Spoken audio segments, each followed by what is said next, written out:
por coisas erradas, por desvio de dinheiro, de merenda, de tantas outras coisas. Isso a minha mãe não responde. Isso a minha mãe não responde. Eu tenho educação na minha casa, a minha mãe não responde, senhor deputado. Dizer sobre isso. Qual é a sua posição sobre isso, já que utilizou do seu espaço para falar algo que nada tinha a ver com educação pública? Deputado Éder Mauro, por 3 minutos. Obrigado, senhor presidente. Senhor ministro Abraham, seja bem-vindo nessa casa. Embora não seja membro dessa comissão, mas faço questão de estar aqui. É interessante quando eu vejo deputados da esquerda quererem falar de moral, de educação, e como ratificando as palavras da deputada quando disse que educação vem da base e vem da família. Mas a gente tem deputados aqui de esquerda que querem falar de educação, quando se sabe que a mãe desses deputados parece mais os IPs que se vê em Brasília, que são floridos, mas não de flores, mas de processo que responde no seu estado e que tem certeza não vai deixar saudade nenhuma no seu estado. Vou dialogar com... Senhor presidente, dá para repor meu tempo? Será que eu atingi alguém, senhor presidente? Miliciano não vai ter de mim. Eu acho que eu atingi alguém. O senhor vai manter... O senhor vai... Posso falar? Miliciano e parceiro de miliciano, é isso que o senhor é. Repõe o tempo do deputado Éder Mauro, por favor. O deputado Glauber Vargas, ele teve tempo recomposto pela minha intervenção, agora eu peço, por favor, que recomponha o tempo do deputado Éder. Responde a processo no Supremo Tribunal Federal por tortura. É o senhor. Não sou eu e ninguém da minha família. Deputado Éder Mauro, com a palavra, que o tempo é constituído, por favor. Obrigado, senhor presidente. Respondo não só por tortura, homicídio e muitos outros, porque matei bandido, porque defendi família e cidadão de bem. Mas não respondo no Rio de Janeiro por coisas erradas, por desvio de dinheiro, de merenda, de tantas outras coisas. Isso a minha mãe não responde. Isso a minha mãe não responde. Eu tenho educação na minha casa, a minha mãe não responde, senhor deputado. Não pense que dizendo que matou, que fez, que aconteceu... Dá para manter minha palavra, senhor presidente? Do senhor, porque aqui eu não tenho. Deputado Éder Mauro, com o tempo recomposto, por favor, e concentre-se ao Futuris. Vou me concentrar ao Futuris, que o futuro é do Brasil, senhor presidente. O deputado já se acalmou? Posso continuar? Mas eu não me acalmo muito com parceiro de milícia e de matador, não. Vocês tentam colocar medo nas pessoas, em mim vocês não colocam. Cada vez que se dirigir a mim, vai ter resposta aqui. Deputado, por favor, deputado Éder Mauro. Eu me dirigi ao deputado? Se dirigiu. Eu quero falar, ele não deixa. Por favor, deputado Éder Mauro, concentre-se ao futuro, o ministro aqui com paciência e com competência para responder. Bem, como eu já falei do IP amarelo, né, eu quero me concentrar aqui ao futuro. Quero dizer que a esquerda, nesse país, durante os últimos 15 anos, senhor ministro, só implantou e ensinou para nossas crianças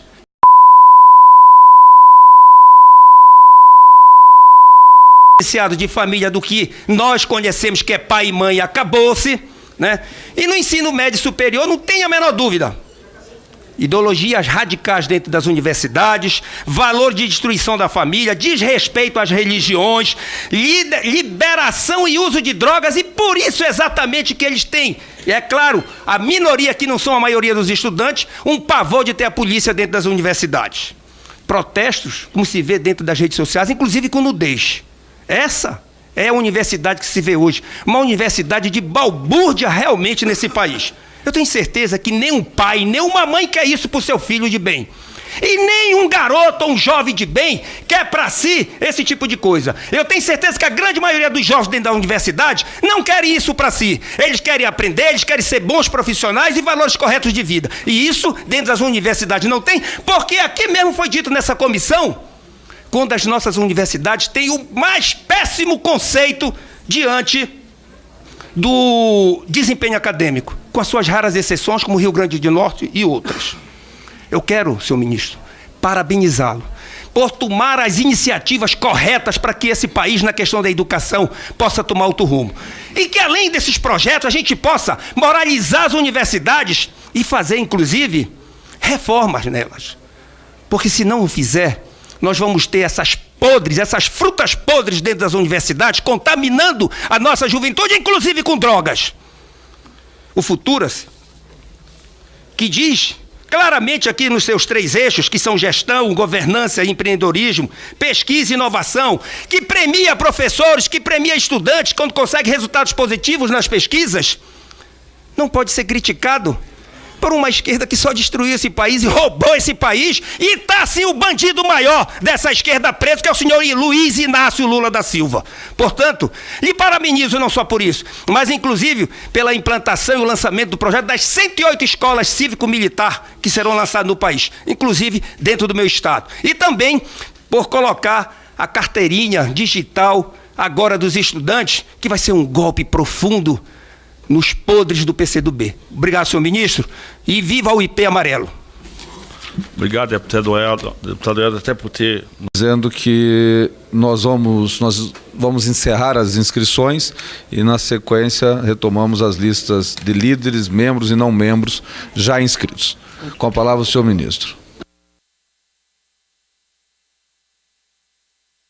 Muito obrigado.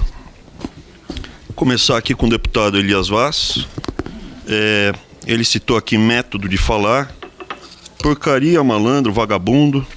Olha, eu falo de acordo com o local e linguajar que é no local. Se eu estivesse num ambiente onde a linguagem fosse um inglês mais rebuscado, eu falaria no inglês mais rebuscado.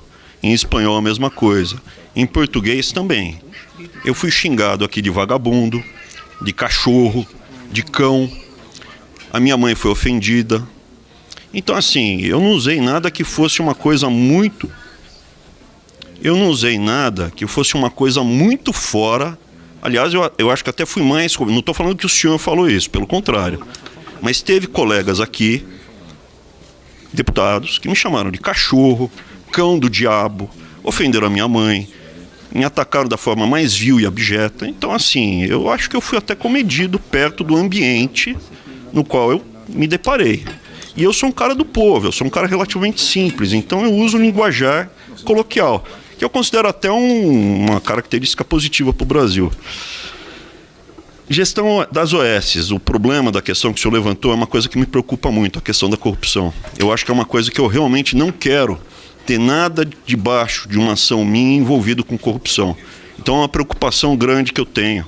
E eu agradeço a sua preocupação, estou preocupado. Fundação é uma coisa que me dá calafrios no Brasil, é uma coisa muito ligada à corrupção.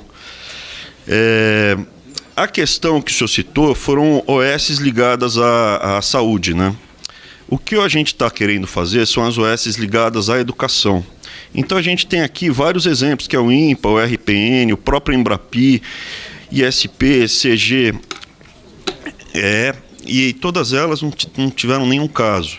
Mas a gente está aqui lançando o projeto, vai passar pelo Congresso, a gente vai estar muito receptivo a qualquer sugestão para melhorar a governança e evitar qualquer furo que tenha, tá? É uma preocupação legítima e eu realmente acho importante. Quanto à questão das bolsas da CAPES, até aproveito para falar. A minha forma de gestão é uma gestão que eu tenho experiência disso, mais de 20 anos de gestão.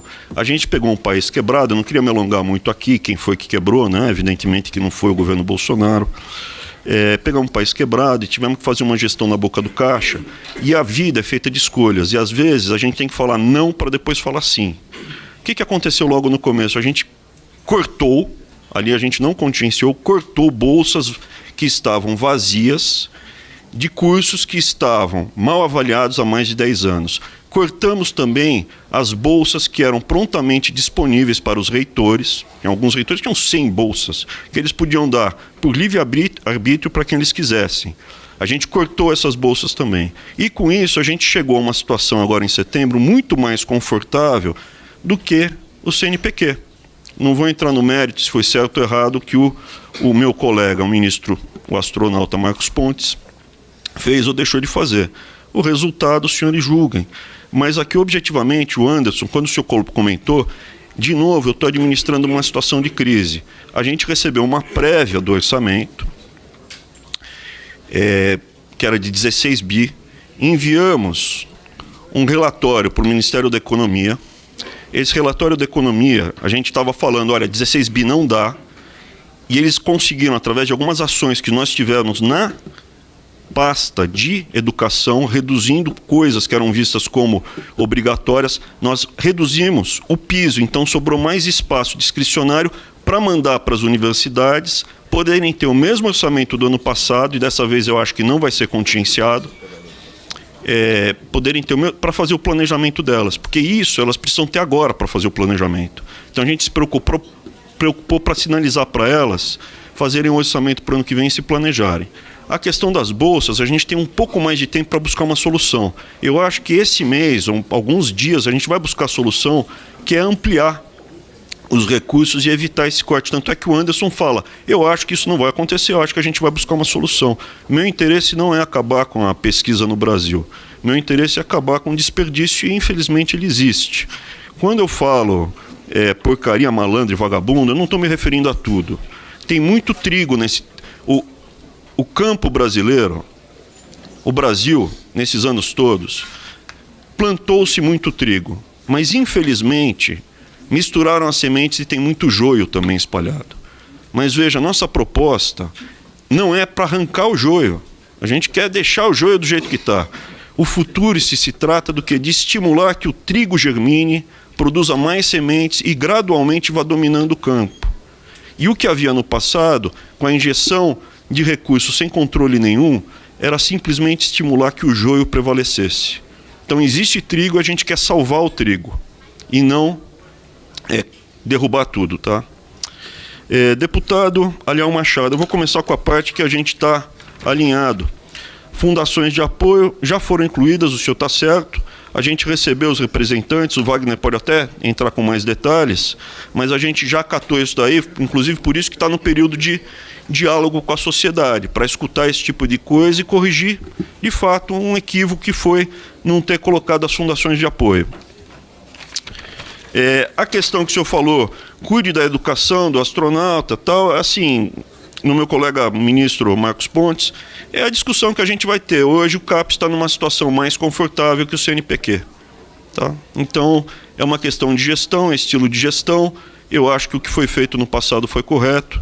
E, eventualmente, eu vou ter que falar não para defender o que eu acho que é o mais importante, porque a vida é feita de escolhas. É mentira que a gente pode ter tudo o tempo inteiro para todo mundo. A gente tem que fazer escolhas e alocar para as pessoas que mais precisam. Brigue para defender, eu não quero brigar com ninguém. Eu quero apresentar argumentos, e tentar chegar numa maioria democrática para que a gente consiga avançar no Brasil. Porque falar que a educação no Brasil está bem é mentira, tá? A educação no Brasil está muito mal. Em vários indicadores, objetivos, da educação fundamental básica até o ensino superior, a gente está colocado em patamares não baixos em relação à Ásia, Europa, Estados Unidos, mas em relação à América do Sul. Essa que é a verdade. E o que havia no passado de pesquisas de ponta na medicina, na odontologia, na agricultura, por exemplo, na agricultura a gente está perdendo espaço. Estamos perdendo. Então os indicadores objetivos são ruins. Se o senhor quiser discutir esses indicadores, o senhor é muito bem-vindo ao MEC, inclusive, para a gente chegar. Agora, as coisas que eu não vou concordar com o senhor. Nessa parte a gente concorda com... Começamos pela mais fácil. Desmandos, cortes e absurdos. Olha, houve alguns poucos cortes, mas a maior parte do problema que houve era um país quebrado e a gente fez um contingenciamento e não corte. E a prova que é contingenciamento e não corte, se fosse feito o corte, não volta. As bolsas que a gente cortou, que em torno de 2% do total das bolsas que foram de fato cortadas, elas não voltam. Então os reitores não vão ter mais bolsa para dar para quem eles quiserem, sem explicar. Agora, o contingenciamento vai voltar agora, a partir de setembro, isso vai gerar um alívio e vai ser a prova que houve contingenciamento e não corte. E aí, quem falou que teve corte vai ter que explicar. Só para colocar, não estou discutindo não com o senhor. A única coisa, assim, outra palavra que eu vou discordar do senhor, é que o senhor falou, talvez de forma assim, coloquial, que a gente tem que defender a soberania das nossas universidades. E aí eu vou discordar porque não é soberania, a gente tem que dar autonomia para eles fazerem pesquisa e ensinarem. O Estado não tem que interferir na pesquisa, vai pesquisar, pesquisa o que você quiser. O Estado não tem, nós não temos que dizer o que eles vão pesquisar. E também não determinar o que eles vão ensinar. Tem que ter autonomia para fazer isso. Mas soberania dentro do território nacional não existe. O Brasil é um país só. Oi? Não. No futuro isso vai ter mais autonomia até, porque eles vão ter mais recursos para poder gastar mais. Mas isso é uma opinião do senhor, deixa eu só terminar. Eu estou falando aqui que eu não concordo porque o senhor usou, talvez coloquialmente, a palavra soberania. E hoje no Brasil tem vários organismos, inclusive universidades, questionando que eles têm que ter soberania. Eu sou contra qualquer situação que não a soberania nacional. A única coisa que existe é soberania nacional. Todo mundo tem que obedecer à lei, respeitar a bandeira nacional. Isso aqui é território brasileiro, do povo brasileiro. E só existe um povo nesse país, que é o povo brasileiro. Então essa é a minha opinião. Talvez foi coloquial só, e eu entendo. Autonomia, sou 100% alinhado com o senhor, tem que ter. A gente, com o futuro, se vai dar mais recurso financeiro, então aumenta a capacidade deles de seguirem os rumos dele. Agora, o que não dá é simplesmente achar que a gente tem que mandar mais dinheiro, porque mandar mais dinheiro significa o quê? Vamos aumentar imposto? Mas o imposto hoje já está matando o pagador de imposto. É mais imposto que a gente vai cobrar, aumentar ainda mais o imposto, gerar mais desemprego, eu sou contra. E uma das razões de eu estar aqui é porque, ok, a minha vida, grande parte, foi prejudicada por decisões erradas e perspectivas erradas que foram tomadas no Brasil por um Estado paternalista, alta carga de imposto, investir nas coisas erradas. Mas eu estou aqui por quê? Porque eu vi que os meus filhos estavam indo para a mesma situação e eu não quero sair do Brasil. Eu quero que eles vivam no Brasil, são brasileiros. Minha família está aqui no Brasil desde sempre, parte dela está desde sempre. Esse país é o meu país, não é do Macron. Não existe soberania aqui não do Estado brasileiro, da nossa nação, e eu sou contra aumentar imposto para os meus filhos. E é mais uma coisa que eu queria falar, é o seguinte: o direito de alguém é o dever de outrem. O direito de alguém se aposentar é o dever de alguém pagar essa aposentadoria. O direito de alguém estudar sem pagar a faculdade é o dever de alguém pagar imposto para essa pessoa pagar. Então ela tem que ter respeito com esse dinheiro suado, que a gente cospe sangue para pagar. Muito bem, ministro. Muito obrigado. Graduação, extensão à população carente. Aqui o senhor está falando, e eu já vou entrar numa outra questão. A questão da extensão à população carente, eu sou solidário a isso, tá? Eu vejo que as pessoas querem buscar os hospitais universitários porque o atendimento é melhor do que na rede SUS. Não é objetivo. Em tese, os hospitais universitários seriam para o treinamento de alunos. Ponto. Não deveria ser, porque é outra finalidade. E a gente é muito adaptativo no Brasil. Mas a gente precisa ter em mente que esses hospitais universitários não tiveram contingenciamento algum, zero. Foi uma das prioridades, assim como o bandejão, assim como assistência ao estudante, não teve contingenciamento algum e todo o serviço foi mantido, tá? Ter dinheiro, eu acho que eles vão ter liberdade para buscar na iniciativa privada formas de aumentar os recursos dele.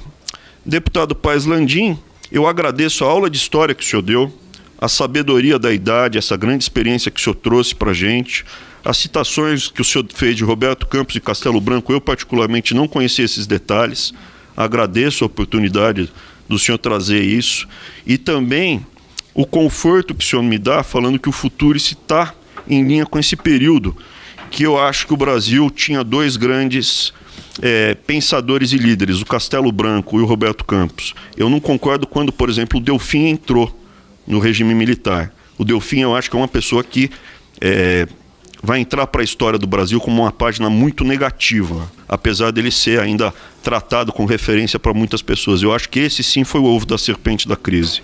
Mas Roberto Campos e o Castelo Branco, acho que eram duas pessoas, dois patriotas que estavam pensando no bem do Brasil. Racionalização ou não haverá dinheiro, concordo com o senhor, a gente precisa fazer escolhas, precisa melhorar isso. E a questão do voucher, a gente pretende testar com um programa para as creches. Deputada e amiga Carla Zambelli, primeiro falar, eu fiquei sabendo, fui informado eu sabia do caso do seu filho, fiquei chateado com toda essa desconstrução da imagem covarde que sempre há. É o ataque às famílias, ao indivíduo, é um ataque do coletivo contra o indivíduo, e isso é o totalitarismo. Isso é totalitarismo, é o coletivo contra os direitos individuais. E o direito individual de uma criança, eu acho que é o mais profundo ainda, principalmente numa criança que está sendo ameaçada, fruto da exposição da mãe. Então, minha solidariedade à senhora. E concordo também com a sua análise, que é uma discussão ideológica. A gente está numa discussão ideológica e a gente tem que ser honesto de falar, e não tem problema nenhum. A democracia é isso. Existem ideias, eu defendo certas ideias, vocês defendem outras. Aqui é a casa do debate. Quem é soberano é o povo, e aí soberania no sentido estrito da palavra, para escolher os representantes e dizer, durante o mandato dos eleitos, qual é o rumo do país. Houve, primeiro com Fernando Henrique, que é uma pessoa de centro-esquerda, assumidamente de centro-esquerda, e depois 16 anos de PT. Agora, o povo resolveu testar uma coisa nova. E legitimamente, democraticamente, a gente está aqui, tanto é que, como os senhores mesmos falaram, estou aqui de novo no Congresso, conversando do meu jeito coloquial, que às vezes cometo erros, talvez de me expressar, mas de boa fé, e estamos aqui discutindo legitimamente. Próximas eleições, o povo não gostou, troca. Não quero destruir, o que eu quero fazer é abrir e libertar. E concordo 100% com essa perspectiva que se a gente arejar, vai ter espaço para, por exemplo, ter geneticista, ter atividades que têm muito mais a ver com as demandas da sociedade do que hoje, que são essas torres de marfim, que são as universidades federais. São instituições fechadas, pouco porosas, que ficam falando para si mesmos. E a prova, tem os números todos. Sistema anterior não deu certo. Infelizmente não deu certo. Eu gostaria que tivesse dado certo. Eu gostaria que o Brasil tivesse hoje com a mesma renda per capita que o Chile. Não estamos. É menos da metade. Eu gostaria que hoje o nosso nível educacional fosse igual ao das crianças chilenas. E o Chile era um país pobre. Eu conheci o Chile há 25 anos atrás. Hoje o Brasil tem um nível de educação pior do que qualquer outro país da América do Sul. Então, assim, não deu certo, do começo, meio ao fim. Pensamento socialista, concordo, um pensamento mais totalitário que havia, está sendo trocado por uma coisa mais liberal.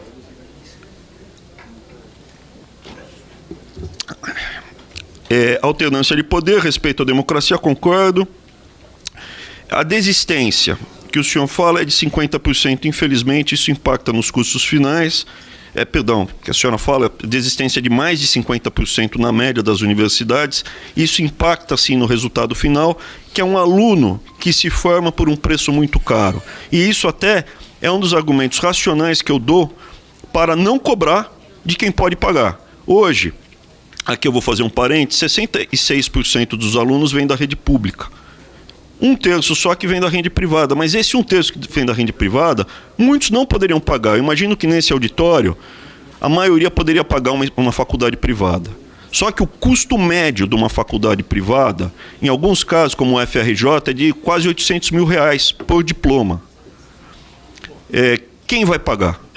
Racionalmente, se você pode mandar o seu filho para o exterior, você pode colocar ele na melhor faculdade privada aqui do Brasil. Eu acho que ninguém. Então, no final, a gente faria um cavalo de batalha sem um resultado prático e objetivo. E eu tenho esse cacoete da minha vida pregressa de ter, isso sim, buscar resultado. Eu sou um gestor, principalmente. Cota racial, cota social, eu tendo a concordar. Mas eu não queria entrar nesse debate. Eu vim de uma faculdade, num campus, que haviam cotas raciais. O ambiente é bom. Eu não pergunto se a pessoa entrou por cota ou não, porque eu a considero uma grosseria. Você entrou na cota porque você é negro? Não, eu considero uma grosseria. O que eu não via, eu não conseguia detectar diferença de rendimento. É injusto. Eu concordo contigo, é injusto. Porque o cara... E esse debate de dividir a nação entre brancos e negros é muito ruim. Tinha um aluno meu que era favelado, loiro, de olho azul, porque tem loiro de olho azul no Brasil pobre. Ele perdeu os pais quando era jovem e ele falava, cada vez que o Lula gritava que a culpa dos males do mundo era do povo loiro de olho azul, ele apanhava na favela. E ele falava para os colegas dele que, mas eu sou mais pobre que você, cara. Ele falou, não, mas você é o culpado dos males do mundo. Então essa divisão entre brancos e negros eu tendo a ser contra. Eu vim de uma família que o meu avô, Weintraub, era loiro de olho azul e o outro era mais escuro, acho que não tem ninguém tão escuro quanto ele aqui nesse auditório. E eles conviviam muito bem. Então eu, a princípio, sou contra as cotas. Eu só não quero fazer essa briga, porque eu gostava do ambiente, entendeu? Então, eu tenho tanta coisa para fazer, eu acho que a minha cota de problema e de abacaxi já está bem calibrada. Mas aqui, se vocês quiserem tocar, por favor. Privilégio do Colégio Militar, aproveitando para convidar, amanhã a gente vai lançar o Cívico Militar, e isso eu acho que é uma meta do Brasil. Eu tive a oportunidade de apresentar, olha, é um sonho de consumo, tá? A diferença para um colégio público sem ser o Cívico Militar, eu achava que era uma prioridade. A gente pretende chegar a 10% das escolas cívico-militares no Brasil no final do mandato, mas hoje eu colocaria até mais, viu? É um sonho de consumo. Quanto à avaliação das faculdades e universidades públicas, a gente está com um projeto e queremos apresentar todas as formas e métricas, e isso é de forma ampla e aberta que a gente quer fazer. Deputado Júlio César, a questão dos fundos constitucionais, a diferença dos números e valores que o senhor citou é que a gente está falando não o valor que foi colocado, mas o valor que hoje está disponível. Então, talvez depois... Sim, é que esse valor é o que está disponível, não o valor que foi alocado ao longo do ano. Não, o volume emprestado. O Wagner pode falar mais detalhe, mas se o senhor quiser a gente pode discutir aqui, tá? Se é o disponível, o FNE, o FCO é 8 bilhões e tanto. O relator estou até com o balanço aqui no banco, olhando, você botou 510 milhões. Vamos lá. Deputado Júlio, se o ministro entender necessário e se o Wagner quiser responder, senão se a gente ficar nesse diálogo, aí nós não avançamos a nossa audiência. Estamos à disposição depois, se eu quiser conversar. A questão da Sudene, Denox e Banco do Nordeste, também dá para colocar a Lei Rouanet. Pelo seguinte, o recurso existe. O que a gente está falando é que a tecnologia, a pesquisa, a educação é o futuro para a gente tirar o Brasil da pobreza, principalmente regiões mais pobres, como o Nordeste. Se a gente alocar nesse centro, você pega Campina Grande, por exemplo, é uma maravilha lá. Ela é o nosso Vale do Silício brasileiro. Se a gente permitir, em vez de fazer o show de uma cantora já consagrada no carnaval e usar a Lei Rouanet dos nossos impostos, se a gente alocar para pesquisa ou alocar para startups que depois entram com phantom shares para recapitalizar as universidades, ou alocar com pesquisa pura, eu acho que o resultado social de desenvolvimento e de riqueza para o Nordeste vai ser muito maior. E isso a gente está trazendo a discussão e da liberdade de escolha. Então é simplesmente que a casa é soberana, aí sim o Congresso é soberano para legislar e aí fazer as escolhas. Quanto a aumentar imposto, eu sou contra qualquer imposto, eu sou contra a CPMF. A gente não chegou até aqui para aumentar imposto, eu sou contra cobrar 1 centavo a mais do pagador de imposto. A carga já está muito alta, está muito doída. E todo esse recurso tem que ser mantido no Nordeste, segundo a nossa proposta. A gente não está falando de tirar do Nordeste para alocar no Sudeste, manter no Nordeste. Tá? Então a minha prioridade é pegar... E as universidades do Nordeste, algumas delas são muito boas, estão muito bem. Ministro, permita aqui só uma parte. Primeiro, ninguém está defendendo aumentar imposto. O governo é que está propondo criar a CPMF, tirar as isenções do imposto de renda,